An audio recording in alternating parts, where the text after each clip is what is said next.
নিজেকে খুঁজুন, নিজের জন্য কিছু একটা করুন। সারা জীবন তো অন্যের জন্য অনেক কিছু করলেন, ভবিষ্যতে কি পেলেন? সারা জীবন যাদের জন্য আপনার জীবনটা বিসর্জন দিয়ে দিবেন, ভবিষ্যতে তারাই আপনাকে এমন ভাবে অপমান করবে যেটা আপনি মেনে নিতে পারবেন না। তাই নিজের ভবিষ্যতের কথা ভেবে কিছু একটা সঞ্চয় করুন, সেটা হোক ধন সম্পদ বা নিজের আত্মসম্মান।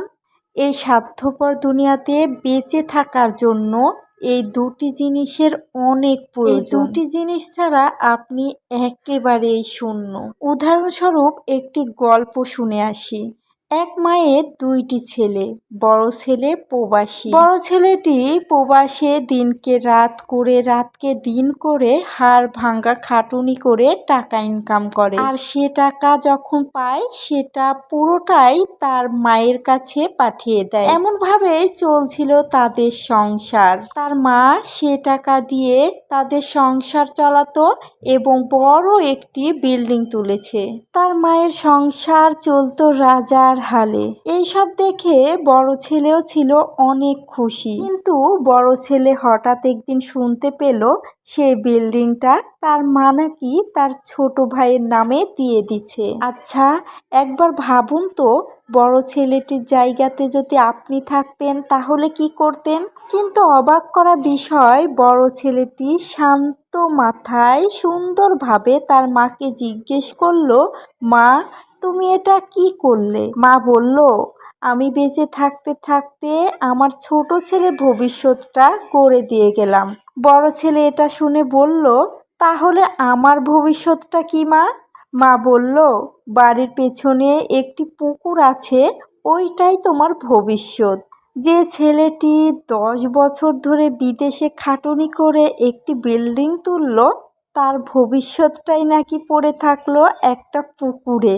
আর 8 থেকে 9 বছর বয়সী একটি ছেলের ভবিষ্যৎ আগে থেকেই গড়া হয়ে গেল। কি অদ্ভুত, তাই না? এখানে আমার একটা প্রশ্ন হচ্ছে, যে ছেলেটি 10 বছর বিদেশে থেকে একটি বিল্ডিং গড়ল, তার দ্বারা কি আবারও সম্ভব আরও 10 বছর বিদেশে খাটুনি করে আরেকটি বিল্ডিং গড়া? বিষয়টা তো এমনও হতে পারত, তার মা 2 ছেলের নামে দিয়ে দিতে পারত সেই বিল্ডিংটি, কিন্তু তার মা সেটি করল না। আবার ছোট ছেলেটি বড় হয়ে কোনো একটা চাকরি করে সে কি পারতো না নিজের স্বপ্নের বিল্ডিংটা নিজে গড়ে নিতে? হ্যাঁ, এগুলো সবই সম্ভব ছিল, কিন্তু এই যে অবহেলা কথাটার মর্মটা তো রাখতে হবে, তাই না? গল্পটা কিন্তু শুধু প্রবাসী ভাই বোনদের জন্য নয়, প্রতিনিয়তই প্রত্যেক পরিবারের ছেলে মেয়েরা এমন অবহেলিত হয়। বড় ছেলেদের পরে সংসারের পুরো দায়িত্ব, কিন্তু অবশেষে তারাই হয় অবহেলিত, লাঞ্ছিত। তাদের ভবিষ্যৎটাই পড়ে থাকে একটা ছোট্ট পুকুরে, নয়তো বা কোনো একটা রাস্তায়। তাই বলছি, নিজের ভবিষ্যতের কথা ভেবে কিছু একটা সঞ্চয় করুন। তাই বলে আমি এটা বলছি না যে আপনার পরিবারের মানুষের আর্থিক চাহিদা না পূরণ করে আপনি সঞ্চয় করুন। পরিবারের মানুষের অতিরিক্ত চাহিদাগুলো পূরণ না করে তাদের পর্যাপ্ত পরিমাণে, মানে যেটুকু প্রয়োজন সেটুকু আর্থিক চাহিদা পূরণ করে আপনার জন্য কিছু একটু সঞ্চয় করুন। এই স্বার্থপর দুনিয়াতে নিজের জন্য কিছু একটা করতে হবে, নইলে আপনি বাঁচতে পারবেন না। যাদের জন্য জীবনটা বিলিয়ে দিচ্ছেন তারাই আপনাকে একদিন অবহেলা করবে। যেদিন আপনি নিজের স্বার্থ বুঝবেন সেই দিনই আপনি হয়তো সুখী হবেন। নিঃস্বার্থভাবে কাউকে ভালোবেসে নিজের জীবনটা ধ্বংস করে অবশেষে আপনি পাবেন দুঃখ আর লাঞ্ছনা। তাই